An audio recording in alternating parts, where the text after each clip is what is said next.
د ملي بیرغ په اړه د طالبانو د بهرنی چارو وزیر امیر خان متقي هیله بښونکې او مهمې خبرې. اسماعیل یون تازه له چا سره کتلي دي او پر کومو مهمو مسایلو یې بحث کړی دی؟ جزئیات په ویډیو کې وګورئ او چینل سبسکرایب کړئ.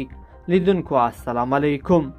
د افغانستان د ملي تحریک مشر محمد اسماعیل یون وایي چې د افغانستان د بهرنی چارو وزیر امیر خان متقي سره یې ګټورې خبرې کړې دي.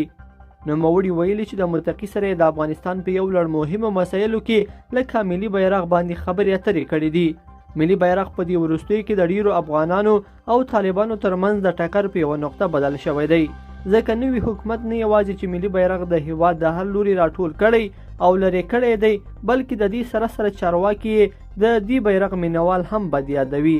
او تیره اونۍ خو ان د طالبانو د کابل د امني قومندان ویان جنرال مبین د افغانستان د کرکټ د ملي ټیم لوبغاړي تهدید کړل او ورته ویل چې باید طالبانو سپین بیرغ د دوی سره وي او د دې بیرغ سره مینه وکړي او د دې بیرغ لاندې باید ولوبیږي.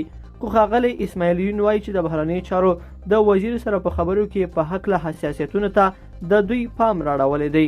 هغه وایي ښاغلي متقي ورته ویلي چې د افغانستان درې رنګه بیرغ ته هیڅوک غیر اسلامي بیرغ نشي ویلی. په کار نه ده چې ټولنه کې د بیرغ پر سر ټکر رامنځته شي. قسم امیر خان متقي وایي چې د افغانستان درې رنګه بیرغ ته څوک غیر اسلامي بیرغ نشي ویلی او ترې څنګ ذبیح الله مجاهد هم وایي چې د افغانستان درې رنګه بیرغ د انګریز د اشغال وروسته پورته شو او د قدر وړ دی، خو بیا هم دوی د دې بیرغ د لرې کولو لپاره شپه او ورځ یوه کړې ده.